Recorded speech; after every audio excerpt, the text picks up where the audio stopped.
نحمده ونصلي على رسوله الكريم اما بعد فاعوذ بالله من الشيطان الرجيم بسم الله الرحمن الرحيم ولا تقولوا لمن يقتل في سبيل الله اموات بل احياء ولكن لا تشعرون وَلَنَبْلُوَنَّكُمْ بِشَيْءٍ مِّنَ الْخَوْفِ وَالْجُوعِ وَنَقْصٍ مِّنَ الْأَمْوَالِ وَالْأَنفُسِ وَالثَّمَرَاتِ وَبَشِّرِ الصَّابِرِينَ الَّذِينَ إِذَا أَصَابَتْهُم مُّصِيبَةٌ قَالُوا إِنَّا لِلَّهِ وَإِنَّا إِلَيْهِ رَاجِعُونَ أُولَٰئِكَ عَلَيْهِمْ صَلَوَاتٌ مِّن رَّبِّهِمْ وَرَحْمَةٌ وَأُولَٰئِكَ هُمُ الْمُهْتَدُونَ صدق اللہ العظیم۔ رب اشرح لی صدری ویسر لی امری واحلل عقدۃ من لسانی یفقہوا قولی۔ اللہم ربنا الہمنا رشدنا واعذنا من شرور انفسنا، اللہم ارنا الحق حقا وارزقنا اتباعہ وارنا الباطل باطلا وارزقنا اجتنابہ، آمین یا رب العالمین۔ معزز حاضرین اور محترم ناظرین و سامعین، السلام علیکم ورحمۃ اللہ وبرکاتہ۔ آج ہماری سہ روزہ تقاریر کی آخری کڑی ہے۔ آپ کو یاد ہوگا کہ سب سے پہلے خطاب میں ہم نے قرآن کا فلسفہ شہادت سمجھا، قرآن مجید میں یہ اصطلاح کس معنی میں آئی ہے، اور اس کے ساتھ ہی امت مسلمہ کا فرض منصبی، وَكَذَلِكَ جَعَلْنَاكُمْ أُمَّةً وَسَطًا لِتَكُونُوا شُهَدَاءَ عَلَى النَّاسِ وَيَكُونَ الرَّسُولُ عَلَيْكُمْ شَهِيدًا۔ تو اللہ کے دین کو بالفعل قائم کرنے کے لیے، تاکہ نوع انسانی پر ایک ابدی حجت قائم ہو جائے کہ اللہ کا دین قابل عمل ہے، اسے قائم کیا جا سکتا ہے، اور یہ بہترین سماجی نظام ہے، پولیٹیکو سوشو اکنامک سسٹم اس سے بہتر آج تک چشم فلک نے نہیں دیکھا۔ یہ حجت قائم کرنے کے لیے جن حضرات نے اپنی جانوں کا نذرانہ پیش کر دیا، گویا کہ وہ اللہ کے گواہ قرار پائے، ان کے لیے لفظ شہید استعمال کیا گیا۔ دوسرے لیکچر میں آپ کو یاد ہوگا کہ ہم نے یہ بات سمجھنے کی کوشش کی کہ جب اللہ کا دین جزیرہ نماء عرب میں قائم ہو گیا، اور گویا کہ ہم کہہ سکتے ہیں کہ انقلاب محمدی علی صاحب الصلاۃ والسلام کی تکمیل ہو گئی، تو جیسے کہ ہر انقلاب کے ساتھ ہوتا ہے، اس کے بعد کچھ کاؤنٹر ریولوشنری موومنٹ شروع ہوئی۔ چنانچہ سب سے پہلے اندرون ملک عرب جھوٹے نبی کھڑے ہو گئے، نبوت کے جھوٹے دعوے دار، اور بہت سے لوگوں نے حکومت کو زکوٰۃ ادا کرنے سے انکار کر دیا، اور یہ فتنہ اتنا بڑا تھا کہ واقعہ یہ ہے کہ اگر اسے کرش نہ کر دیا جاتا تو انقلاب محمدی علی صاحب الصلاۃ والسلام اسی وقت ناکام ہو جاتا۔ یہ حضرت ابو بکر صدیق رضی اللہ تعالیٰ عنہ کے فضائل کا سب سے درخشاں باب ہے کہ انہوں نے اپنے عزم اور ہمت اور استقلال اور اللہ پر اعتماد، اللہ پر توکل اور بھروسے کے ساتھ ان دونوں فتنوں کو آئرن ہینڈ کے ساتھ کرش کر دیا، اور سال سوا سال ہی میں ان دونوں کاؤنٹر ریولوشنری موومنٹس کو ختم کر کے اس کے بعد انہوں نے جلد ہی اس نظام کا گویا کہ انچارج حضرت عمر رضی اللہ تعالیٰ عنہ کو بنا دیا کہ جو خلیفہ ثانی ہے۔ پھر ہم نے دیکھا کہ حضرت عمر کے زمانے میں رضی اللہ تعالیٰ عنہ توسیع کا جو عمل ہے، توسیع انقلاب محمدی کا عمل بڑی تیز رفتاری کے ساتھ جاری ہوا، فتوحات کا سیلاب آیا، ایران پوری سلطنت تہس نہس ہو کر رہ گئی، اس کے پرچے اڑ گئے، سلطنت روما اپنے تمام شمالی افریقی مقبوضات سے محروم، مغربی ایشیا سے اسے بے دخل کر دیا گیا، صرف وہ یورپ کے اندر محدود ہو کر رہ گئی۔ اب ظاہر بات ہے کہ اس کے خلاف بھی تو پھر رد عمل ہونا تھا، کاؤنٹر ریولوشنری موومنٹس اٹھنی تھی۔ تو سب سے پہلے حضرت عمر رضی اللہ تعالیٰ عنہ کی خلافت اور اس کے چراغ کو بجھانے کے لیے ایران کی طرف سے رد عمل ظاہر ہوا۔ ہرموزان جو ایک بڑا ان کا جرنیل تھا، اس کی سازش اور ابو لولو فیروز کے ذریعے سے حضرت عمر رضی اللہ تعالیٰ عنہ کو شہید کر دیا گیا۔ سمجھا یہ گیا تھا کہ یہ ساری عمارت شاید اسی شخصیت کی بل پر کھڑی ہے، لہذا جب میدان سے حضرت عمر ہٹ جائیں گے تو یہ خلافت کی پوری عمارت جو ہے وہ زمین بوس ہو جائے گی۔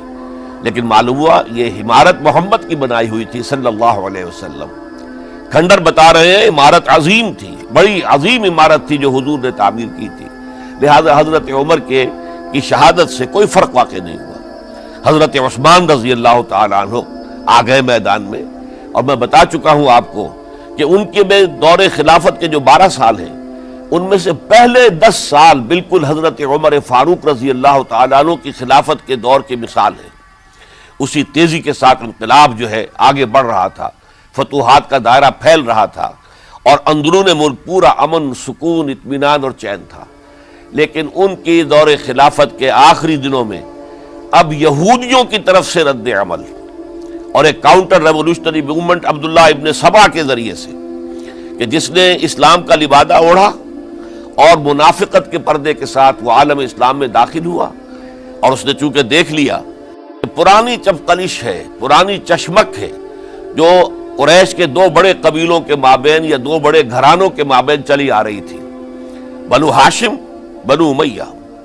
تو پہلے 2 خلفاء جو تھے وہ نہ بنو ہاشم سے تھے نہ بنو امیہ سے تھے۔ حضرت ابو بکر صدیق بنو تیم سے تھے، حضرت عمر بنی عدی میں سے تھے، لیکن حضرت عثمان اب بنو امیہ میں سے تھے۔ اس کو انہوں نے گویا کہ دکھتی رگ بنا کر پکڑا اور پروپیگنڈا شروع کیا کہ خلافت تو بنو ہاشم کا حق ہے، کیونکہ حضور ہاشمی تھے صلی اللہ علیہ وسلم۔ تو گویا کہ عثمان غاصب ہیں رضی اللہ تعالی عنہ، بلکہ ان سے دونوں پہلو جو تھے حضرت عمر اور حضرت ابو بکر وہ بھی غاصب ہیں۔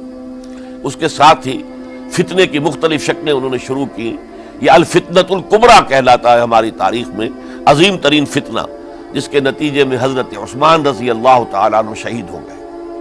اور ان کی شہادت کے بعد اگرچہ خلافت حضرت علی رضی اللہ تعالیٰ عنہ کے ہاتھ میں آئی، لیکن یہ کہ باہمی خانہ جنگی کا وہ سلسلہ شروع ہوا جو حضرت علی کے دور خلافت جو 5 سالوں پر مشتمل ہے، اس کے دوران مسلسل خانہ جنگی رہی۔ ایک طرف شیعان علی تھے، دوسری طرف شیعان عثمان آ گئے، جو حضرت عثمان رضی اللہ تعالیٰ عنہ کے قتل کے قصاص کے مطالبے کو لے کر سامنے آئے۔ جنگ جمل ہوئی، ایک رات میں 10,000 مسلمان شہید ہوئے۔ جنگ صفین میں 74,000 مسلمان شہید ہوئے۔ جنگ نہروان میں پھر 4,000 مسلمان شہید ہوئے۔ یہ شہادتیں جو چل رہی تھی، یہ کس لیے چل رہی تھی کہ جو بھی عمارت خلافت کی قائم ہوئی تھی اب اسے قائم رکھا جائے، اغیار کی طرف سے جو سازشیں ہو رہی ہیں، جو حملے ہو رہے ہیں، اسے ختم کرنے کے لیے ان کا مقابلہ کیا جائے۔ تو یہ اور اس کا یہ دور ختم ہوتا ہے حضرت علی کی شہادت پر رضی اللہ تعالی عنہ۔ اور یہ بات نوٹ کر لیجئے کہ حضرت علی کو شہید کرنے والے وہ خارجی تھے۔ عبد الرحمن ابن ملجم خارجی طبقے سے تعلق رکھتا تھا، جو پہلے حضرت علی کے لشکر میں شامل تھے، لیکن جب حضرت علی نے رضی اللہ تعالی عنہ تحکیم اور ثالثی کی تجویز قبول کر دی تو وہ ناراض ہو گئے کہ اللہ تعالیٰ ہی ہے حاکم اور حکم، ان الحکم الا للہ، یہ انسانوں کو حکم کیوں بنا لیا گیا؟ اور اس میں اتنی شدت اختیار کی کہ وہ علیحدہ ہو گئے، اس لیے انہیں خوارج کہا گیا۔ انہوں نے رائے یہ قائم کر دی جو مسلمان کبھی کوئی گناہ کبیرہ کا ارتکاب کرے گا وہ کافر قرار پائے گا، جب کافر ہوگا تو گویا کہ مرتد ہے تو واجب القتل، اس کا مال، اس کی عزت سب مباح ہے۔ یہ ہمارا سب سے پہلا گمراہ ترین فرقہ تھا۔ انہی میں سے 3 افراد نے بیٹھ کر اسکیم بنائی کہ یہ 3 افراد ایسے ہیں کہ جن کو اگر میدان سے ہٹا دیا جائے تو شاید مسلمانوں کی باہمی خانہ جنگی ختم ہو جائے اور مسلمان پھر کسی ایک خلیفہ پر راضی ہو جائیں، اور یہ تینوں کافر ہیں، معاذ اللہ ثم معاذ اللہ۔ حضرت علی کافر ہیں، ان کو قتل کرنے کی ذمہ داری عبد الرحمن ابن ملجم نے لی۔ حضرت معاویہ قاتل ہیں، ان کے لیے کسی اور کو اسائن کیا گیا۔ عمرو بن العاص قاسم ہیں، ان کے لیے کسی اور کو اسائنمنٹ دی گئی۔ ہوا یہ کہ حضرت عمرو بن العاص وہ تو اس روز فجر کی نماز میں آئے نہیں، ان کی جگہ جو امام تھا وہ شہید کر دیا گیا۔ حضرت معاویہ رضی اللہ تعالی عنہ ان پر وار اوچھا پڑا، زخمی تو ہوئے لیکن یہ کہ پھر تندرست ہو گئے۔ حضرت علی رضی اللہ تعالی عنہ پر بہت کاری وار ہوا، اور حضرت علی رضی اللہ تعالی عنہ کی شہادت سن 35 ہجری میں ہو گئی۔ یہ جو خلافت راشدہ کا اختتام یا تو سن 35 ہجری میں حضرت علی کی شہادت سے سمجھا جائے گا، یا میری ذاتی رائے ہے کہ نہیں، اس میں حضرت حسن کا دور خلافت بھی شامل ہونا چاہیے۔ حضرت حسن کو کسی نے نامزد نہیں کیا تھا، نہ انہوں نے اپنی امیدواری کے ساتھ اپنے طاقت کے بل پر خلافت حاصل کی تھی، بلکہ حضرت علی سے جب یہ کہا گیا تھا کہ کیا ہم آپ کے بیٹے حسن کے ہاتھ پر بیعت کر لیں، تو انہوں نے فرمایا تھا کہ میں نہ تمہیں روکتا ہوں نہ حکم دیتا ہوں، یہ تمہارا معاملہ ہے، تم جسے مناسب سمجھو اس کے ہاتھ پر بیعت کر لو۔ حضرت حسن رضی اللہ تعالیٰ عنہ نے جن کے ہاتھ پر جو بیعت ہوئی، اب معاملہ یہ ہو گیا کہ امیر معاویہ رضی اللہ تعالی عنہ وہ ایک لشکر لے کر شام سے چلے۔ حضرت حسن 50,000 آدمیوں کے ساتھ ادھر سے نکلے، لیکن یہ ہے کہ انہیں محسوس ہو گیا تھا کہ میرے ساتھیوں میں ایسا فسادی عنصر بھی موجود ہے جو عبداللہ ابن سبا کے ساتھیوں میں سے، کہ وہ کسی اچھے کام کو پسند نہیں کرتا، لہذا انہوں نے پھر صلح کی پیشکش کی۔ حضرت معاویہ کو پیغام بھیجا کہ میں مصالحت چاہتا ہوں، بتائیے شرائط کیا ہیں۔ حضرت معاویہ نے بلینک پیپر بھیج دیا، سادہ کاغذ، کہ آپ جو شرائط چاہیں اس پر لکھ دیں، وہ مجھے قبول ہو گئے۔ حضرت حسن نے رضی اللہ تعالیٰ عنہ شرائط لکھ دی، حضرت معاویہ نے قبول کر لی، تو حضرت حسن دستبردار ہو گئے خلافت کے دعوے سے، اور اس کے بعد پھر حضرت امیر معاویہ کی خلافت کی بیعت کی گئی۔ اس سے پہلے انہوں نے خلافت کی بیعت نہیں لی تھی۔ یہ ہے سن 41 ہجری، اور اسے عام الجماع کہا جاتا ہے، یعنی یہ اختتام ہے مسلمانوں کی خانہ جنگی کے دور کا۔ پھر جمعیت ایک ہو گئی، پھر عالم اسلام متحد ہو گیا۔ اب پورا کا پورا عالم اسلام حضرت امیر معاویہ کے زیر خلافت تھا۔ اور حضرت امیر معاویہ کون ہے؟ وہ خود ایک صحابی رسول ہے، جلیل القدر صحابی رسول ہیں، اور آپ کو میں نے کل بھی بتایا تھا کہ حضرت معاویہ رضی اللہ تعالی عنہ کی ایک ہمشیرہ ام حبیبہ رضی اللہ تعالی عنہ حضور کے ازواج مطہرات میں سے ہیں، تو حضور کے گویا کے برادر نسبتی ہوئے۔ جو چند لوگ جو وحی کے لکھنے پر جو کاتبین وحی جو حضور نے مقرر کیے تھے، ان میں سے ایک حضرت معاویہ بھی ہے۔ پھر حضرت معاویہ کے لیے حضور کی دعا ہمیں ملتی ہے، اللہم اجعلہ ہادیا مہدیا، اے اللہ اسے ہادی ہدایت دینے والا بنا دے اور مہدی بنا دے جو ہدایت یافتہ ہو۔ تو یہ ان کی شان ہے۔ اور پھر یہ کہ ان کے زمانے میں جب عالم اسلام متحد ہو گیا، داخلی خلفشار ختم ہو گیا، تو فتوحات کا سلسلہ بھی دوبارہ جاری ہو گیا۔ حضرت علی رضی اللہ تعالیٰ عنہ کے 5 سالہ دور خلافت میں کوئی توسیع نہیں ہو سکی تھی دارالاسلام کی، کوئی مزید علاقے جو ہیں سلطنت اسلامی میں شامل نہیں کیے جا سکے تھے، اس لیے کہ سارا معاملہ تو داخلی خلفشار کا تھا۔ جو خانہ جنگی ہو رہی تھی، ایک دوسرے کی تیروں اور تلواروں اور نیزوں سے 1 لاکھ کے قریب مسلمان ختم ہو گئے تھے، تو اندر سے گویا کہ موشن ٹوٹ گیا اس سیلاب کا۔ تو سیلاب پھر دوبارہ جب امت جمع ہو گئی عام الجماع کے بعد، تو حضرت معاویہ رضی اللہ تعالیٰ عنہ ان کا دور خلافت اب 20 برس ہے۔ اندازہ کیجئے، یہ پورے 20 برس کوئی اندرونی خلفشار نہیں ہوا، کوئی جھگڑا نہیں ہوا، کوئی فساد نہیں ہوا، بلکہ جو فتوحات کا دائرہ تھا شروع ہو گیا۔ بکرار اور سندھ کے علاقے فتح ہوئے، کابل اور یہ افغانستان کا علاقہ فتح ہوا، ترکستان کے علاقوں کے اندر پیش قدمی ہوئی۔ ادھر یہ کہ قیصر سلطنت روما کا اس کے مرکزی شہر قسطنطنیہ پر حملہ کیا گیا، جس کے لیے کہ حضور کی حدیث موجود تھی پیشن گوئی کے طور پر، اول جیش یغزو مدینۃ القیصر مغفورون لہم۔ حضور نے فرمایا تھا کہ جو پہلا لشکر قیصر کے شہر پر حملہ کرے گا تو وہ سب کے سب وہ مغفرت پا جائیں گے، اللہ تعالیٰ ان کی مغفرت فرما دے گا۔ اگرچہ کامیابی نہیں ہوئی، لیکن اس پیشن گوئی کی وجہ سے آپ کو معلوم ہے کہ حضرت ایوب رضی اللہ تعالی عنہ ان کو بھی اس پیشن گوئی کی وجہ سے، حالانکہ 90 برس سے اوپر عمر تھی، لیکن وہ بھی کہا انہوں نے کہ میں بھی اس میں جانا چاہتا ہوں، چنانچہ اس لشکر میں گئے، وہیں فوت ہوئے۔ بہرحال یہ سارے کارنامے اپنی جگہ پر، امن و امان اپنی جگہ پر، اس کے باوجود اہل سنت والجماعت حضرت معاویہ کے دور خلافت کو خلافت راشدہ میں شامل نہیں سمجھتے۔ اس کی وجہ کیا ہے؟ خلافت راشدہ کی شرط اولین قرآن مجید کے حکم کے مطابق امرہم شورا بینہم، مسلمانوں کے باہمی معاملات باہمی مشورے سے طے پاتے ہیں۔ حضرت ابوبکر صدیق رضی اللہ تعالیٰ عنہ سقیفہ بنی سعدہ کے اندر مشورے کے بعد ان کو منتخب کیا گیا اور ان کے ہاتھ پر بیعت ہوئی۔ حضرت عمر رضی اللہ تعالیٰ عنہ کو حضرت ابوبکر نے مسلمانوں سے مشورہ کر کے پھر نامزد کیا۔ حضرت عثمان کے لیے حضرت عمر رضی اللہ تعالیٰ عنہ نے اپنے جانشین کے لیے 6 افراد پر مشتمل کمیٹی بنا دی، جو بڑے سے بڑے جو اصحاب جو جن کے بارے میں کہا گیا ہے کہ جن کو دنیا ہی میں بشارت دے دی گئی تھی، جو عشرہ مبشرہ میں سے جو باقی تھے، ان کے اوپر مشتمل کمیٹی بنا دی کہ آپ لوگ طے کر لیں اور اپنے سے کسی ایک پر جمع ہو جائیں۔ اس اعتبار سے حضرت علی کے ہاتھ پر بھی جو بیعت ہوئی ہے تو وہ اہل مدینہ کے دباؤ پر ہوئی ہے، ان کے مطالبے پر ہوئی ہے۔ حضرت علی خود جو ہے وہ خلافت کے مدعی نہیں تھے بلکہ انکار کرتے رہے، چونکہ فتنے کا دور تھا۔ حضرت عثمان شہید ہوئے تھے، مسلمانوں کے دل زخمی تھے۔ اس حالت میں وہ سمجھتے تھے کہ اگر میں یہ خلافت جو ہے اپنے ہاتھ میں لے لوں گا تو ہو سکتا ہے کہ اس کا حق ادا نہ کر سکوں، لیکن یہ کہ جب انہوں نے دیکھا کوئی اور بھی تیار نہیں، طلحہ بھی تیار نہیں، زبیر بھی تیار نہیں، تو آخر مسلمانوں کو بغیر امارت کے چھوڑا تو نہیں جا سکتا، تو حضرت علی نے وہ قبول کر لی۔ حضرت حسن کے بارے میں بتا چکا ہوں کہ ان کے بارے میں لوگوں نے کہا تو حضرت علی نے فرمایا میں نہ حکم دیتا ہوں نہ روکتا ہوں۔ لیکن حضرت امیر معاویہ رضی اللہ تعالیٰ عنہ صحابی بھی ہے، حضور کے قرابت دار بھی ہے، کاتبین وحی میں سے بھی ہے، پھر ان کا دور حکومت امن، سکون، اطمینان ہر طرح سے جو ہے 20 برس تک کوئی داخلی خلفشات نہیں ہوا، کوئی فساد نہیں ہوا، کوئی باہمی جنگ و جدل نہیں ہوا، بلکہ فتوحات کا دائرہ آگے بڑھا۔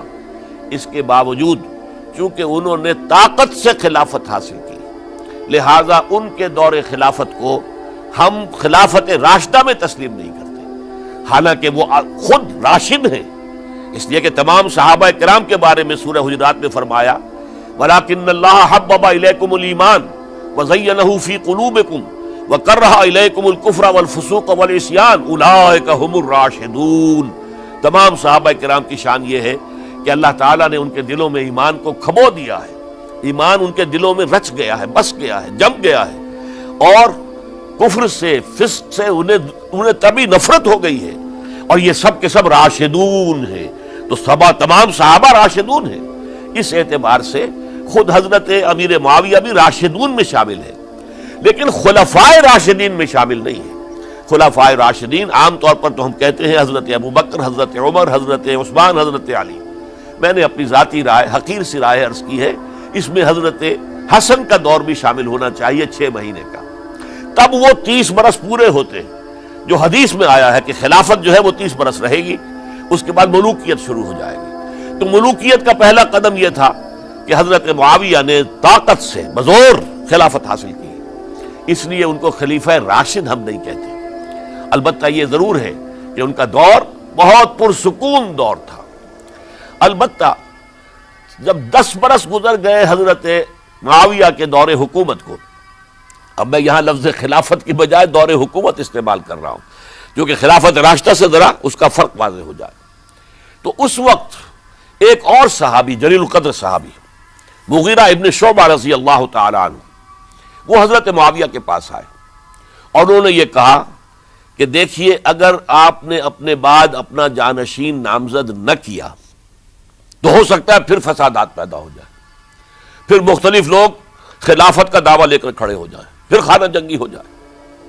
5 برس کی خانہ جنگی میں 1 لاکھ سے زیادہ مسلمان شہید ہو چکے ہیں، قتل ہو چکے ہیں، ہلاک ہو چکے ہیں۔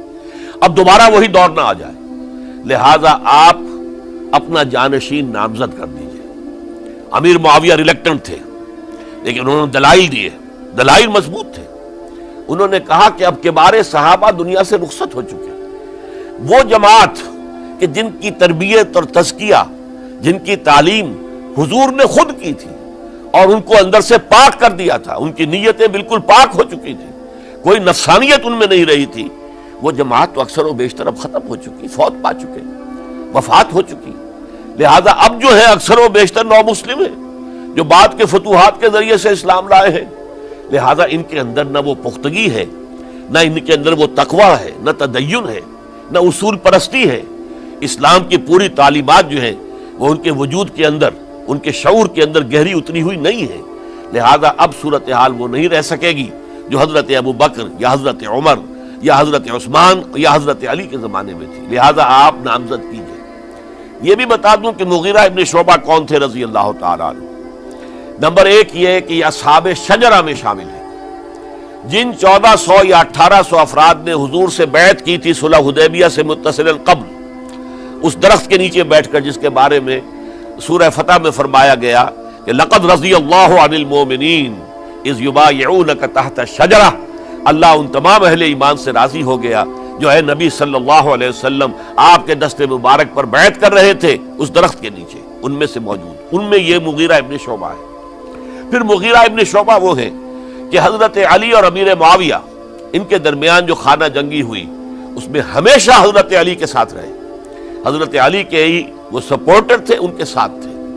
اس پہلو سے اچھی طرح سمجھ لیجئے کہ یہ نہیں ہے کہ وہ در حقیقت کو پہلے سے وہ امیر معاویہ کے ساتھی تھے، نہیں، لیکن اب جو صورتحال وہ دیکھ رہے تھے، جہاں دیدہ انسان تھے، بہت بڑے سیاستدان تھے، جانتے تھے حالات کو، حالات کے نبض پر ان کا ہاتھ تھا، لہذا انہوں نے یہ مشورہ دیا اور پھر امیر معاویہ نے اس مشورے کو قبول کر لیا اور یزید کی ولی عہدی کا اعلان کر دیا۔ یہ بالکل مڈل ہے حضرت امیر معاویہ کے دور خلافت کا درمیان، یہ 10 سال جب ہو گئے تھے حضرت امیر معاویہ کی خلافت کو یا حکومت کو، تب یہ معاملہ پیش آیا اور یزید کے ہاتھ پر یہ بیعت ولی عہدی تمام جو بھی مختلف گورنرز تھے ان کے ذریعے سے کہہ دیا گیا اپنے اپنے علاقے کے لوگوں سے بیعت لے لو۔ یہ بیعت عام طور پر لوگوں نے کر لی، البتہ 5 شخصیتیں جو بہت نمایاں تھیں انہوں نے اس بیعت سے انکار کیا۔ ان میں کون تھے ذرا نوٹ کیجئے۔ حضرت ابو بکر فوت ہو چکے، ان کے بیٹے عبد الرحمن ابن ابی بکر۔ حضرت عمر فوت ہو چکے، ان کے بیٹے عبداللہ ابن عمر۔ حضرت زبیر فوت ہو چکے، ان کے بیٹے عبداللہ ابن زبیر۔ حضرت عباس فوت ہو چکے، ان کے بیٹے عبداللہ ابن عباس۔ حضرت علی شہید ہو چکے، ان کے بیٹے حسین ابن علی رضی اللہ تعالی عنہم اجمعین۔ یہ 5 جو امت کے بہت بڑے 5 افراد کے گویا کے وہ چشم و چراغ تھے ان گھرانوں کے، انہوں نے انکار کیا، اور ان میں خاص طور پر عبد الرحمن ابن ابی بکر نے یہ جملہ کہا کہ تم چاہتے ہو کہ قیصر و کسریٰ کی سنت پر عمل کرو کہ باپ کے بعد بیٹا حاکم بن جائے، یعنی ایک قدم تو خلافت کا نظام پہلے ہی نیچے اتر چکا۔ مشاورت سے تو حضرت امیر معاویہ کا بھی جو نسب ہوا ہے وہ مشاورت سے نہیں ہوا۔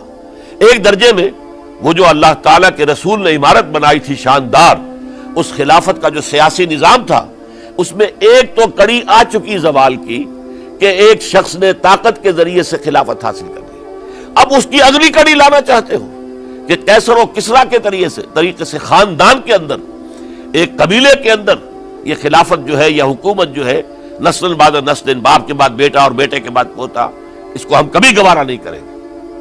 حضرت امیر معاویہ بہت دانشمند انسان تھے، انہوں نے ان 5 حضرات پر کوئی تشدد نہیں کیا، کوئی جبر نہیں کیا، بلکہ رہنے دیا، ٹھیک ہے یہ بیعت نہیں کر رہے، ابھی تو بیعت ولی عہدی ہے، کوئی حرج نہیں، لہذا کوئی جھگڑا، کوئی اس وجہ سے کوئی فساد، اس بنا پر کوئی جنگ نہیں ہوئی۔ 10 سال گزر گئے، یعنی 10 سال تک یزید ولی عہد رہا ہے، 10 سال تک، اور اس سوائے ان 5 بڑی شخصیتوں کے جو پوری امت تھی، عوام الناس تھے، ان سب نے اسے قبول کیا۔ یہ صورتحال اب جب پیدا ہوئی جب حضرت امیر معاویہ کا انتقال ہو گیا، یہ سن 60 ہجری ہے، اب سوال پیدا ہوا کہ وہ ولی عہدی کی بیعت اب بیعت خلافت میں منتقل ہو جائے گی، لہذا پھر یہ ہوا کہ سب لوگوں سے، سب گورنروں کو لکھ دیا گیا تمام صوبوں کے اندر کہ اپنے اپنے لوگوں سے بیعت لے لو۔ ظاہر بات ہے کہ وہاں کوئی ریفرنڈم نہیں ہوتا تھا، کوئی ووٹ نہیں ہوتے تھے کہ اس کی پرچیاں ڈالی جا رہی ہوں، ایک ایک شخص سے رائے لینا نہیں ہوتی تھی، بلکہ اس وقت کی جمہوریت یہ تھی اور شورائیت یہ تھی کہ ڈیفرنٹ کلینز ہیں، ڈیفرنٹ فیملیز ہیں، ڈیفرنٹ ٹرائبز ہیں، ان کے سردار، ان کے بڑے لوگ، ان کے اہم لوگ بیعت کر لیں تو گویا کہ سب کی بیعت ہو گئی۔ وہ ایک قبائلی نظام تھا اور اس میں یہ نہیں تھا نظام کے ووٹ بنے ہوئے ہوں اور اس کی پرچیاں ڈالی جا رہی ہوں، تو تمام عالم اسلام نے گویا کہ بیعت قبول کر لی اب یزید کی بحیثیت خلیفہ۔ اب وہ جو 5 آدمی تھے ان میں سے ایک فوت ہو چکے تھے، حضرت عبد الرحمن ابن ابی بکر رضی اللہ تعالی عنہما، دونوں فوت ہو گئے، لیکن باقی 4 رہ گئے۔ ان 4 کو نوٹ کیجئے، اور یہ بڑا سینسٹیو ایشو ہے جس پر میں اب گفتگو کر رہا ہوں۔ ان 4 میں کون ہیں؟ عبداللہ ابن عباس، عمر میں سب سے بڑے وہ ہیں، اور ان کی شان یہ ہے کہ انہیں حبر الامہ کہا گیا ہے، امت کے سب سے بڑے عالم، اور قرآن مجید کے وہ سب سے پہلے مفسر ہیں۔ اصل جو جتنی بھی تفسیری روایات ہمیں ملتی ہیں حضرت عبداللہ ابن عباس کے شاگردوں سے، تابعین سے، لہذا ان کا بہت اونچا مقام ہے۔ حضرت عبداللہ ابن عمر، ان کا مقام بھی آپ کو معلوم ہے، حدیثوں کی کتنی بڑی تعداد ہے جو عبداللہ ابن عمر سے مروی ہے، اور اس کو سلسلۃ الذہب کی پہلی کڑی کہا جاتا ہے۔ روایت حدیث میں جو سنہری زنجیر ہے اس کا آغاز حضرت عبداللہ ابن عمر ہے۔ ایک طرف یہ دونوں ہو گئے، ان دونوں کی رائے کیا ہوئی؟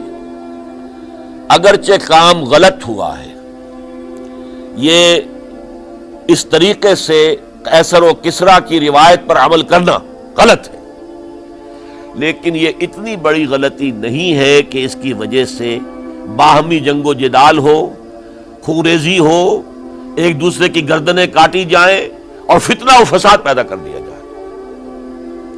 لہذا انہوں نے یزید کی بیعت کر لی۔ 2 حضرات رہ گئے، یہ نسبتاً نوجوان ہیں، ان دونوں کی پیدائش ہجرت کے بعد ہوئی ہے۔ ہجرت کے بعد پہلا بچہ جو مہاجرین میں پیدا ہوا ہے وہ عبداللہ ابن زبیر ہے، بلکہ کچھ عرصے تک مہاجرین میں جب کوئی پیدائش نہیں ہوئی تو وہ مکے مدینہ کے منافقین نے کہنا شروع کر دیا تھا کہ یہ یہاں کے کمزور ہو گئے، نامرد ہو گئے، ان کی اولاد اب چلے گی نہیں۔ تو عبداللہ ابن زبیر جب پیدا ہوئے، اور آپ کو معلوم ہونا چاہیے وہ حضرت ابوبکر صدیق کے نواسے ہیں، حضرت عائشہ صدیقہ کی ہمشیرہ حضرت اسماء کے بیٹے ہیں عبداللہ ابن زبیر، اور زبیر بہت شجاع، بہت ہی بہادر انسان تھے۔ تو عبداللہ ابن زبیر کے اندر بھی وہی کیفیات تھی۔ انہوں نے کہا نہیں، اس غلطی کو ہم برداشت نہیں کریں گے، خونریزی ہوتی ہے تو ہو، لیکن ہم اسلامی نظام کو نیچے اترتا ہوا نہیں دیکھ سکتے۔ جیسے کبھی حضرت ابوبکر نے فرمایا تھا ایبدل الدین وانا حی، کیا دین میں ترمیم اور تنسیخ کر دی جائے گی؟ دین کو بدل دیا جائے گا، دین میں تحریف کر دی جائے گی جبکہ میں ابھی زندہ ہوں؟ میں جیتے جی یہ نہیں ہونے دوں گا۔ حضرت عبداللہ ابن زبیر کی یہ رائے ہوئی، وی ہیو ٹو چیلنج، ہم مقابلہ کریں گے، ہم اسے پیسیولی قبول نہیں کریں گے۔ انہوں نے بیعت سے انکار کیا اور مدینہ چھوڑ کر مکے جا کر حرم کے اندر پناہ گزین ہو گئے۔ یہی معاملہ حضرت حسین ابن علی رضی اللہ تعالی عنہما کا تھا، وہ بھی نہایت شجاع، نہایت جری، نہایت بہادر۔ انہوں نے بھی کہا کہ یہ غلط قیصر و کسریٰ کی روایت جو شروع ہو رہی ہے اسے ہم نے ریزسٹ کرنا ہے اور اسے ہم آگے نہیں چلنے دیں گے۔ ان پر بھی جب دباؤ ڈالا گیا کہ بیعت کرو تو وہ کچھ وقت مان کر، کہ دیکھیے میں ایسا شخص نہیں ہوں کہ تنہائی میں علیحدہ کمرے میں بیٹھ کر بیعت کروں، جب عمومی بیعت لوگے تم سب سے تو میں بھی آ جاؤں گا، اس وقت لوگ فیصلہ کریں گے۔ تو بس اس وجہ سے پھر وہ گورنر جو تھا اس وقت مدینے کا، اسے اجازت لے کر آ گئے اور راتوں رات وہاں سے نکل کر وہ بھی مکے پہنچ گئے۔ تو اب یہ 4 جو ہیں 2 گروہوں میں تقسیم ہو گئے، 2+2۔ 2 کی رائے یہ ہوئی کہ بات غلط ہے، لیکن اس کی بنا پر خونریزی، جنگ و جدال، جنگ آپس میں خونریزی کرنا یہ صحیح نہیں ہے، بلکہ مصلحت اس میں ہے کہ اس کو قبول کر لیا جائے۔ پھر اللہ تعالیٰ کو بہتر حالات پیدا کرے گا اس کے ذریعے سے، تعلیم کے ذریعے، تلقین کے ذریعے سے، جیسے نبی اکرم صلی اللہ علیہ وسلم نے اتنا عظیم انقلاب برپا کیا تھا۔ ہم کوشش کریں گے کہ نظام حکومت کی اصلاح ہو جائے، لیکن اس وقت اگر ہم اڑ گئے تو پھر گویا کہ خونریزی اور فساد اور باہمی جو جنگ ہے وہ شروع ہو جائے گی۔ اور 2 حضرات کی رائے ہوئی کہ نہیں، ہمیں ہر صورت میں ریزسٹ کرنا ہے، خونریزی ہوتی ہے تو ہو، ہمیں جانے دینی پڑتی ہے تو دیں گے، ہم شہادت قبول کریں گے، لیکن اس غلطی کو قبول نہیں کر سکتے۔ تو میں اس کے لیے عرض کر رہا ہوں، یہ تیسری شہادتوں کا جو دور شروع ہوا ہے، پہلا شہادتوں کا دور حضور کا دور، دین کو قائم کرنے کی جد و جہد میں جنہوں نے جانیں دی ہیں۔ دوسرا دور اس دین کے خلاف جو کاؤنٹر ریولوشنری موومنٹس آئی ہیں ان کو رفع کرنے کے لیے جانے دینا. ہزاروں صحابہ کی جانیں اس میں بھی گئی ہیں. مسیلمہ ابن کذاب ہو یا مانعین زکوٰۃ ہو، ان کے خلاف جو جہاد ہوا. پھر ظاہر بات ہے کہ حضرت عثمان رضی اللہ تعالیٰ عنہ کے بعد جو فساد ہوا وہ شہادتیں کیا تھی؟ اس دین کے نظام کو قائم رکھنے کے لیے انٹیکٹ رہے، دشمن اس کے اندر رکھنے ڈالنے میں کامیاب نہ ہو جائے. اب تیسرا دور وہ آ رہا ہے کہ جب کہ داخلی طور پر اس نظام خلافت کے اندر زوال شروع ہو رہا ہے. اس زوال کو روکنے کے لیے کہ وہ اپنی اصل جو خلافت کا نظام اللہ نے اور اس کے رسول نے دیا ہے اس کی بنیاد پر قائم رہے، لہذا ہم ریزسٹ کریں گے اس تبدیلی کو اور میدان میں آ کر مقابلہ کریں گے. یہ حضرت عبداللہ ابن زبیر رضی اللہ تعالی عنہما اور حسین ابن علی رضی اللہ تعالی عنہما، اب ان دونوں میں ایک اختلاف ہوا. حضرت عبداللہ ابن زبیر کی رائے یہ تھی کہ یہ مکہ ہے، یہ اللہ کا گھر ہے، یہ حرم ہے، اور یہاں کے لوگ بہت سے برے اثرات سے ابھی تک بچے ہوئے ہیں، پاک ہیں، لہذا ہمیں یہاں رہنا چاہیے. اس کو مرکز بنا کر ظاہر بات ہے اسی مکے سے محمد الرسول اللہ صلی اللہ علیہ وسلم نے دعوت شروع کی تھی، وہیں سے وہ پھیل کر جو ہے ایک عظیم انقلاب کی شکل اس نے اختیار کی تھی، ایک عظیم مملکت جو ہے حضور چھوڑ کر گئے تھے. تو ہمیں مکے میں رہ کر ہی اپنی تحریک شروع کرنی چاہیے. لیکن ادھر حضرت علی کے پاس پیغام آ رہے تھے کوفے سے.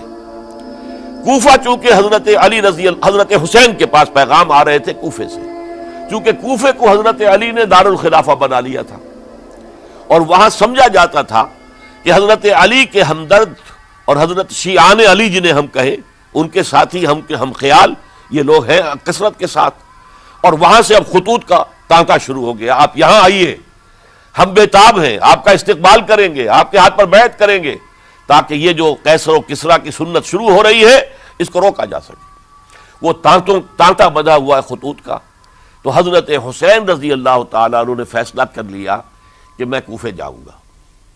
حضرت زبیر روکتے رہ گئے کہ نہیں، کوفیوں پر اعتماد نہ کیجیے، یہ زبانی کلامی ساتھ دیتے ہیں، جب ڈنڈا چلتا ہے تو پھر یہ ہٹ جاتے ہیں میدان سے، ان پر اعتماد نہ کریں آپ. لہذا یہی مکے میں رہیے اور ہم دونوں مل کر ایک بڑی طاقت بن جائیں گے. اور یہ مکہ جو ہے ہمارے لیے حصار ہے، یہ ہمارے لیے پناہ گاہ ہے، یہاں سے اس دعوت کا آغاز کیا جائے. اب یہ افسوس ہے، اسے اللہ کی مشیت سمجھا جائے، اللہ کی مرضی ہے. جو کچھ ہوتا ہے وہ تو بے اذن رب ہوتا ہے. اللہ اپنی مصلحتوں سے ہم سے زیادہ واقف ہے، ہم تو نہیں سمجھ سکتے. حضرت حسین نے فیصلہ کیا اور ڈٹ گئے اس فیصلے پر کہ میں کوفے جاؤں گا. اب یہ بھی بات قرآن مجید میں آیا ہے، حضور سے خطاب کر کے فرمایا گیا فَإِذَا عَزَمْتَ فَتَوَكَّلْ عَلَى اللَّهِ. جب ایک مرتبہ آپ ایک ارادہ کر لیں تو پھر اللہ پر توکل کیجئے. پھر یہ نہیں کہ کبھی آگے کبھی پیچھے جاؤں یا نہ جاؤں، یہ نہیں، یہ تردد یہ نہیں، بلکہ یہ کہ ایک فیصلہ کر کے ڈٹ جائیے، اس لیے کہ جو بھی نتیجہ ہے وہ تو اللہ کے ہاتھ میں ہے. لہذا اللہ پر توکل کیجئے. فَإِذَا عَزَمْتَ فَتَوَكَّلْ عَلَى اللَّهِ. لہذا سب نے سمجھایا حضرت حسین کو کہ آپ کوفے نہ جائیں. سمجھانے والوں میں حضرت عمر بھی تھے رضی اللہ، حضرت عبداللہ ابن عمر بھی تھے رضی اللہ تعالی عنہ. اگرچہ کوئی قرابت داری جو ہے قریبی نہیں تھی، لیکن بہرحال امت کی ایک شخصیت، عظیم شخصیت تھے. سمجھانے میں سب سے زیادہ زور صرف کیا ہے حضرت عبداللہ ابن عباس نے رضی اللہ تعالی عنہما. اور حضرت عبداللہ ابن عباس کون ہیں؟ ایک رشتے سے حضرت حسین کے چچا ہیں، ایک رشتے سے حضرت حسین کے نانا ہیں. کیوں؟ حضرت علی اور حضرت عبداللہ ابن عباس چچا زاد بھائی ہیں. عباس کے بیٹے، ابو طالب کے بیٹے، عباس اور ابو طالب بھائی ہیں. تو یہ فرسٹ کزن تھے حضرت علی اور عبداللہ ابن عباس رضی اللہ تعالی عنہ. لہذا انہوں نے جب کہا تو گویا کہ ایک چچا، ایک بزرگ سمجھا رہا ہے. اور دوسرے رشتے سے حضور نانا تھے حضرت حسین کے، اور حضور بھی کزن تھے حضرت عبداللہ ابن عباس کے، چچا زاد بھائی ہیں. اس حوالے سے سمجھ لیجئے کہ حضور کے کزن نانا کے درجے میں آ گئے. تو یہ دو رشتے تھے حضرت عبداللہ ابن عباس کے، اور انہوں نے بڑی الہا زاری کے ساتھ، بڑی اپنے مقام سے نیچے اتر کر خوشامد کی ہے. حسین خدا کے لیے باز آ جا، حسین خدا کے لیے باز آ جا، حسین اگر جانا ہی ہے تو اپنے بال بچوں کو لے کر نہ جا. جس طریقے سے تمہارے باپ حضرت علی رضی اللہ تعالیٰ عنہ کو کوفہ کے اندر ذبح کر دیا گیا، کہیں ایسا نہ ہو کہ تمہیں بھی تمہارے بال بچوں کے سامنے ذبح کر دیا جائے، باز آ جاؤ۔ لیکن حضرت حسین اب اللہ کی طرف سے ان کے دل میں ایک ارادہ پختہ ہو چکا تھا، اور انہوں نے حضرت مسلم بن عقیل کو بھیجا تھا کہ جاؤ میری طرف سے کوفے والوں سے بیعت لے اور پھر مجھے اطلاع دو۔ وہ گئے، وہاں 12,000 افراد نے بیعت کر لی۔ اب ان کا خط آ گیا کہ یہاں تو فضا بالکل ہموار ہے، اتنے لوگوں نے بیعت کی ہے، باقی بھی جیسے ہی آپ سامنے آ جائیں گے سب بیعت کر لیں گے، لہذا یہاں پر وہ ریزسٹنس کے لیے گویا کہ ہمارے پاس طاقت اس کوفے کے اندر بہت مضبوط طاقت ہوگی کہ ہم یزید کی حکومت کے خلاف ریزسٹ کر سکیں۔ اس کے بعد ہوا کیا؟ یزید نے عبید اللہ ابن زیاد کو گورنر بنا کر بھیج دیا۔ یہ شخص تھا بہت ڈنڈا چلانے والا، اس نے سختیاں شروع کی تو بہت سے لوگ اس بیعت سے تائب ہو گئے، لیکن مسلم بن عقیل وہ میدان میں آئے اور ان کے ساتھ ہزاروں آدمی آ گئے جنہوں نے بیعت کی تھی، ابھی تک بیعت پر قائم تھے، اور انہوں نے گورنر کے گھر کا گھیراؤ کر لیا۔ گورنر کے ساتھ 30-40 آدمی تھے کل، وہ چھتوں پر چڑھ گئے، وہاں سے پتھراؤ کیا، اور وہاں سے جو 30-40 آدمی کوفے کے تھے ان سے کہا تم اپنے اپنے لوگوں کو کہو کہ چلے جائیں واپس یہاں سے۔ انہوں نے اوپر سے کہنا شروع کیا، ڈرایا، بہت خوفناک نتیجہ نکلے گا، اب عبید اللہ ابن زیاد تم سب کو ہلاک کر دے گا۔ ایک ایک کر کے بھیڑ چھٹتی چلی گئی اور صرف چند افراد رہ گئے، اور اس کے نتیجے میں حضرت مسلم بن عقیل شہید کر دیے گئے، بلکہ ایک شخص حامی نے انہیں پناہ دی تھی کوفے میں، ان کو بھی قتل کر دیا گیا، شہید کر دیا گیا۔ اس پر یہ ہے کہ انہوں نے ایک شخص کے ذریعے سے پیغام دیا قتل کیے جانے سے پہلے کہ دیکھو میرا تو وقت آ گیا ہے، میں تو اب قتل ہو جاؤں گا، شہید کر دیا جاؤں گا، تو میرا پیغام حسین تک پہنچا دو رضی اللہ تعالی عنہ کہ یہاں یہ بغاوت ہو گئی۔ لوگوں نے، کوفیوں نے، الکوفی لا یوفی، کوفی جو ہے وہ پورا نہیں کرتا اپنے عہد کو اور وفا کو، اس کا ایک ثبوت ہمیں مل گیا ہے، یہ سب کے سب منحرف ہو گئے بیعت سے، آپ جہاں تک آ گئے وہاں سے واپس چلے جائیے۔ جب حضرت حسین کے پاس یہ پیغام پہنچا اور انہوں نے ارادہ کیا کہ ٹھیک ہے یہ تو حالات بدل گئے، لہذا واپس چلنا چاہیے، شاید عبداللہ ابن زبیر کی رائے ہی صحیح ہے، ہمیں مکے ہی میں بیٹھ کر کام کرنا چاہیے، لیکن اب جو ہے عرب کا ایک خاص مزاج ہے۔ حضرت مسلم بن عقیل کے بیٹے آڑے آ گئے، اب ہم اپنے باپ کے خون کا قصاص لیے بغیر نہیں جائیں گے، اور حضرت حسین رضی اللہ تعالیٰ عنہ بامروت انسان، شریف النفس انسان، کیسے ممکن تھا غیرت مند غیور انسان وہ کیسے ان کی بات کو رد کر دیتا؟ لہذا اچھا چلو چلتے ہیں کوفے کی طرف۔ آگے بڑھتے چلے گئے، کربلا میں پہنچ گئے، جو کچھ وہاں ہوا ہے پھر آپ کو معلوم ہے۔ اس میں یہ بات ہے پہلے 1000 کا لشکر بھیجا تھا عبید اللہ ابن زیاد نے، اس پر حضرت حسین رضی اللہ تعالیٰ عنہ نے جو باتیں کہیں وہ کچھ اثر انداز ہو گئے۔ ان کا افسر جو تھا حر بن یزید تمیمی، وہ بعد میں حضرت حسین کا حامی ہو گیا، اور حضرت حسین کے ساتھ ہی اس کو بھی شہادت نصیب ہوئی۔ پھر دوسرے کو بھیجا عمرو بن سعد۔ عمرو بن سعد بھی ایک بڑی عظیم شخصیت کا بیٹا تھا، حضرت سعد ابن ابی وقاص جو فاتح ایران تھے، اور جن کو غزوہ احد کے موقع پر حضور نے فرمایا تھا کہ اے سعد تیر چلاؤ، میرے ماں باپ تم پر قربان ہوں۔ جبکہ احد میں گھیراؤ کر لیا تھا حضور کا، اور کفار قتل کرنے کے لیے ہجوم کر رہے تھے، اور کچھ حضرات تیر چلا چلا کے انہیں پھینک رہے تھے، دور جو ہے ہٹا رہے تھے، ان میں سے حضرت سعد ابن ابی وقاص بھی تھے۔ پھر وہ فاتح ایران تھے، اسی لیے گورنر بن گئے تھے ایران کے۔ سعد جو ہے ان کا بیٹے، یہ عمرو جو ہے یہ اب ایک بڑے صوبے کا گورنر بھی تھا، اس وقت 4000 آدمی دے کر بھیجا، وہ بھی نرمی کرتا رہا، اس نے کوئی تشدد نہیں کیا، اس کے اندر بہرحال اپنے عظیم باپ کے خون کا کچھ اثر تھا۔ لیکن یہ کہ پھر ابن زیاد کو اطلاع مل گئی کہ عمرو ابن سعد جو ہے وہ تو لے تو لال کر رہا ہے، حملہ نہیں کر رہا، قتل نہیں کر رہا، بلکہ یہ کہ وہ تو اس راستہ بھی دینے کے لیے تیار ہے کہ نہ مدینے کی طرف جائیے اور نہ آپ مکے کی طرف جائیے، نہ کوفے کی طرف جائیے، بلکہ آپ چاہے تو دمشق چلے جائیں، یزید سے اپنا معاملہ کر لیں۔ اس پر ابن زیاد نے پھر وہاں سے خط لکھا ہے، میں نے تمہیں اس کام کے لیے بھیجا تھا، میں نے تمہیں حکم دیا تھا حسین سے میری بیعت لو، یعنی میری بیعت کے ذریعے یزید کی بیعت لو اور اسے پکڑ کر لا کر میرے سامنے پیش کرو۔ لہذا پھر اس نے ایک بہت خوںخوار شخص کو زیادہ فوج دے کر بھیجا ہے، اور وہ جو ہے اس نے آ کر جو ہے شمر نے پھر اس نے فیصلہ کن معاملہ کیا۔ حضرت حسین رضی اللہ تعالیٰ عنہ نے ان دنوں میں جو وہاں گزرے ہیں، جتنے بھی کوفی آئے ہوئے تھے نا، اکثر و بیشتر تو کوفے کے لوگ تھے، ان سے کہا کہ میں خود نہیں آیا، تم نے مجھے بلایا تھا، اے فلاں ابن فلاں کیا تم نے مجھے خط نہیں لکھا تھا کہ آؤ؟ اے فلاں ابن فلاں کیا تم نے مجھے پیغام نہیں بھیجا تھا کہ یہاں تشریف لائیے؟ اور دیکھو میرے پاس تمہارے خطوط موجود ہیں۔ وہ ایک تھیلا جس میں کہ خطوط ہے وہ بھی لا کے میدان میں رکھ دیا۔ یہ حضرت حسین رضی اللہ تعالیٰ عنہ کی شرافت اور اپنی صاف دلی، کوئی اس کے اندر عیاری نہیں تھی ان کے اندر، معاذ اللہ ثم معاذ اللہ، لیکن یہ کہ اس کا نتیجہ اچھا نہیں نکلا۔ نتیجہ کیا نکلا؟ اب انہیں پتا چل گیا کوفیوں کو، اگر اب حسین زندہ دمشق پہنچ گئے یزید کے پاس تو یہ ہم سب کا بھاڑا پھوڑ دیں گے، ہماری شامت آ جائے گی، لہذا اب تو کسی صورت انہیں زندہ نہیں رہنے دینا۔ یہ ایک بڑا اہم واقعہ نوٹ کر لیجیے اس کو، اس لیے کہ حضرت حسین نے ایک ایک کا نام لے کر اے فلاں ابن فلاں، اے فلاں ابن فلاں، اے فلاں ابن فلاں، کیا تم نے خط نہیں لکھا تھا؟ کیا تمہارا پیغام نہیں تھا؟ اب انہوں نے دیکھا کہ یہ بھانڈا اگر یزید کے ہاں جا کر پھوڑ دیا گیا تو پھر ہماری خیر نہیں ہوگی۔ یہی وجہ ہے حضرت حسین کو شہید کرنے کے بعد، یہ نوٹ کر لیجئے، 72 آدمی تھے کل، جس کو کہہ لیں لشکر حضرت حسین کا رضی اللہ تعالیٰ عنہ۔ ان میں سے 20 خاندان بنی ہاشم کے چشم و چراغ تھے، وہ بڑی بہادری سے لڑے ہیں، بڑی بہادری سے لڑے، ایک ایک نے لڑ کر جان دی ہے، بہت سو کو مارا ہے۔ یقاتلون فی سبیل اللہ فیقتلون ویقتلون، قتل کر بھی رہے تھے، قتل ہو بھی رہے تھے، ایک ایک کر کے قتل ہو رہے تھے، شہید ہو رہے تھے۔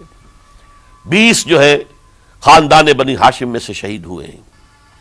حضرت حسین رضی اللہ تعالیٰ عنہ کا ایک بہت ہی انفنٹ چھوٹا بچہ وہ بھی شہید ہوا ہے، باقی سب مرد، تمام مرد، سوائے ایک حضرت حسین کے بیٹے حضرت علی بن حسین زین العابدین کہلائے بعد میں، وہ بیمار تھے، وہ جنگ میں حصہ نہیں لے سکتے تھے، وہ بچ گئے صرف۔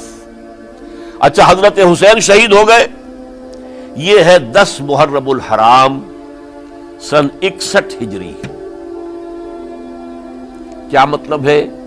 حضور کے انتقال کے ٹھیک 50 برس بعد، سن 11 ہجری میں حضور کا انتقال، اور سن 61 ہجری میں حضور کے نواسے اور جن کے بارے میں حضور نے فرمایا سیدہ شباب اہل الجنہ، حضرت حسین شہید کر دیے گئے۔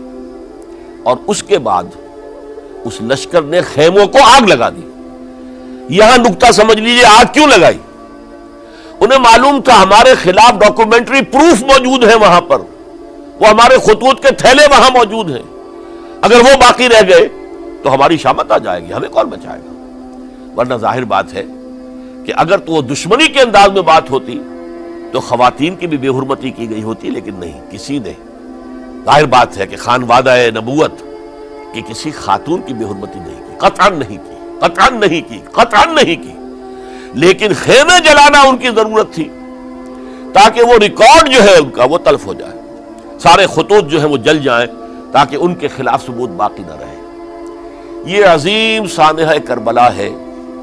اب چونکہ یہ ہماری تاریخ کے ان واقعات میں سے ہے جس پر بہت کچھ اختلافات ہیں، مختلف گروہوں کی تعبیرات بہت مختلف ہیں۔ ایک طرف اہل تشیع کا اپنا بیان ہے، دوسری طرف اہل سنت کا ایک اجماعی بیان ہے، تیسری طرف کچھ ایسے لوگ پیدا ہو گئے ہیں جو حضرت حسین رضی اللہ تعالیٰ عنہ پر الزام لگا رہے ہیں اہل سنت میں سے کہ وہ تو حکومت کے طالب تھے، اقتدار کے خواہشمند تھے، واجب القتل تھے۔ معاذ اللہ ثم معاذ اللہ ثم معاذ اللہ۔ حضرت حسین اگرچہ صغار صحابہ میں سے تھے، یعنی حضور کی حیات طیبہ میں ابھی چھوٹے بچے تھے، لیکن ان کا شمار صحابہ میں ہے، اور پھر یہ وہ شخص ہے جو حضور کی گود میں کھیلا ہے، یہ وہ ہے جو حضور کے شانوں کے اوپر جس نے سواری کی ہے۔ علامہ اقبال نے جیسے حضرت اسماعیل کے لیے کہا ہے کہ وہ فیضان نظر تھا یا کہ مکتب کی کرامت تھی، سکھائے کس نے اسماعیل کو آداب فرزندی۔ ظاہر بات ہے حضرت اسماعیل کسی اسکول اور مدرسے دارالعلوم میں پڑھے نہیں تھے کہ وہاں پتہ چلتا کہ والد کا حق کیا ہے۔ یہ فیضان نصر تھا، ابراہیم کی نگاہ کا یہ فیضان تھا کہ بیٹے کے اندر وہ جذبہ پیدا ہوا کہ یا ابت افعل ما تؤمر، ابا جان جو خواب آپ دیکھ رہے ہیں اور جو حکم آپ کو اس خواب کے ذریعے مل رہا آپ کر گزریے، ستجدنی انشاءاللہ من الصابرین۔ تو اسماعیل کا معاملہ اگر یہ تھا فیضان نظر سے، تو حضرت اسماعیل تو حضرت ابراہیم کے پاس زیادہ رہے بھی نہیں، وہ تو مکے میں رہے۔ حضرت عثمان جو حضرت ابراہیم تو شام میں رہتے تھے، کبھی کبھی آ جاتے تھے، بس اس سے زیادہ معاملہ نہیں تھا۔ وہ فیضان نظر حضرت اسماعیل کو تھا، تو حضور صلی اللہ علیہ وسلم کا فیضان نظر کتنا ہوگا اس کا آپ اندازہ کیجئے۔ یہ کوئی جنگ اقتدار نہیں تھی، معاذ اللہ ثم معاذ اللہ ثم معاذ اللہ، بلکہ انہوں نے اپنا ایک فرض منصبی سمجھا ہے کہ میرے نانا کا لایا ہوا نظام اور اس کے اصول اب ٹوٹ رہے ہیں۔ جیسے حضرت ابوبکر کا قول میں نے آج بھی آپ کو سنایا، ایبدل الدین وانا حی، کیا دین میں ترمیم اور تنسیخ کی جائے گی، دین کی باتوں کو بدل دیا جائے گا جبکہ میں ابھی زندہ ہوں۔ اسی طریقے سے گویا کہ زبان حال سے حضرت حسین اور عبداللہ ابن زبیر رضی اللہ تعالی عنہم ان دونوں نے یہ فیصلہ کیا کہ ہم روکیں گے اس کو۔ آپ اختلاف کر سکتے ہیں کہ حضرت حسین کی رائے صحیح تھی یا حضرت عبداللہ ابن عباس کی رائے صحیح تھی، یہ کہہ سکتے ہیں آپ، لیکن کسی کی نیت پر حملہ نہیں کر سکتے۔ اسی طریقے سے بعض لوگ جو ہے حضرت عبداللہ ابن عباس، عبداللہ ابن عمر، ان کی نیتوں پر حملہ کرتے ہیں۔ ان کو تو یزید نے دولت سے خرید لیا تھا، معاذ اللہ ثم معاذ اللہ ثم معاذ اللہ۔ یہ دونوں جلیل القدر صحابہ ہیں، یہ تو صغار صحابہ میں سے نہیں ہے، یہ جوان تھے پورے حضور کے زمانے میں، جنگوں میں حصہ لیا ہے۔ حضرت عبداللہ ابن عمر نے، عبداللہ ابن عباس نے رضی اللہ تعالیٰ عنہما، انہیں کوئی رقم نہیں خرید سکتی تھی، کوئی دولت نہیں خرید سکتی تھی۔ جو رائے انہوں نے قائم کی دیانتاً قائم کی۔ اور ہمارے ہاں اصول یہ ہے کہ جب کوئی نئی صورتحال پیدا ہو جائے اور اجتہاد کی ضرورت پیش آ جائے اور پوری کوشش کر کے مجتہد اجتہاد کر رہا ہے، تو اگر اسے غلطی بھی ہو جائے، مجتہد مخطی خطا کار، اس کو بھی اکیرا ثواب ملتا ہے، اور مجتہد مصیب وہ مجتہد کے جس کی رائے صحیح، جس کا فیصلہ صحیح، اسے دوہرا ثواب ملتا ہے۔ تو ان کے مابین ایک اختلاف رائے کا ہوا، اجتہاد کا ہوا۔ آیا یہ غلطی اتنی بڑی ہے کہ امت میں تفرقہ پیدا کیا جائے، امن و امان کو برباد کیا جائے، خوریزی کا بازار گرم کیا جائے، یا نہیں؟ دو کی رائے یہ ہوئی، ان کی مخلصانہ رائے تھی، ان کی دیانت دارانہ رائے تھی، ہم ان کی نیت پر حملہ نہیں کر سکتے، آپ اختلاف کرنا چاہیں تو کیجئے۔ اسی طرح حضرت عبداللہ ابن زبیر اور حضرت حسین ابن علی رضی اللہ تعالی عنہ، ظاہر بات ہے کہ ان کا بھی ایک اجتہادی رائے تھی کہ نہیں، یہ دین کے نظام کے اندر بہت بڑا رکھنا پڑ رہا ہے، یہ تو اب قیصر و کسریٰ کی سنت شروع ہو رہی ہے، یہ اسلام کے دین کے اوپر طریقہ نہیں، عمل نہیں ہو رہا ہے، تو ہم اسے اپنی جانوں کا نذرانہ دے کر بھی اسے روکیں گے، روکنے کی کوشش کریں گے، رکے نہ رکے ہم اپنی جانیں دے دیں گے۔ یہ بھی دیانت دارانہ رائے تھی، مخلصانہ رائے تھی، ان کی نیت پر کوئی حملہ کم سے کم اہل سنت والجماعت میں سے کسی شخص کو حق نہیں ہے۔ اس لیے کہ اہل سنت والجماعت کا کہنا یہ ہے، الصحابۃ کلہم عدول، صحابہ جتنے بھی ہیں وہ سب کے سب عدول ہیں، ان میں بدنیتی نہیں آ سکتی، خطا ہو سکتی ہے۔ اہل سنت کے نزدیک معصومیت خاصہ نبوت ہے، نبوت ختم ہو گئی محمد الرسول اللہ صلی اللہ علیہ وسلم پر، آپ کے بعد معصوم کوئی نہیں، ابو بکر بھی معصوم نہیں، عمر بھی معصوم نہیں، عثمان بھی معصوم نہیں، علی بھی معصوم نہیں رضی اللہ تعالیٰ عنہ اجمعین۔ تو معصوم کون ہوگا؟ عبداللہ ابن عباس بھی معصوم نہیں، عبداللہ ابن زبیر بھی جو ہے معصوم نہیں، حسین ابن علی بھی معصوم نہیں، اسی طریقے سے عبداللہ ابن عمر، عبداللہ ابن زبیر، کوئی معصوم نہیں۔ انہوں نے اپنی رائے قائم کی ہے، اس پر عمل کیا ہے دیانت دارانہ سنسیریٹی کے ساتھ، اور ان کے لیے اللہ تعالیٰ کے ہاں ہر طرح کا اجر و ثواب ہے، سب کے لیے۔ حضرت عبداللہ ابن زبیر کی رائے اس اعتبار سے بہتر ثابت ہوئی انہوں نے مکے میں پھر حکومت قائم کی، 9 برس تک ان کی حکومت قائم رہی، بنو امیہ ختم نہیں کر سکے اسے۔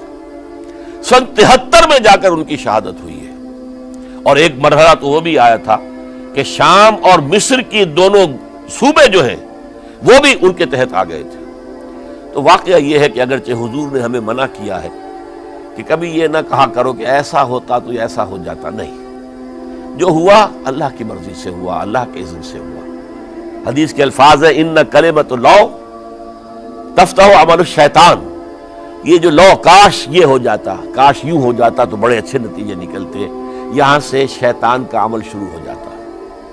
ورنہ واقعہ یہ ہے کہ دل سے یہ بات نکلتی ہے، اگر حضرت حسین اور عبداللہ ابن زبیر یکجا ہو جاتے اور مکے کو اپنا مرکز بنا کر جو عظیم مقصد انہوں نے اپنے سامنے رکھا تھا کہ یہ جو روایت غلط آ رہی ہے اسلام کے دینی سیاسی نظام کے اندر، اس کو ہم روکیں گے، تو اللہ تعالیٰ انہیں کامیابی عطا فرما دیتا۔ لیکن یہ پھر ہم کہیں گے ما شاء اللہ کان وما لم یشاء لم یکن، جو اللہ نے چاہا وہ ہوا، اور جو اللہ نے نہیں چاہا وہ نہیں ہوا۔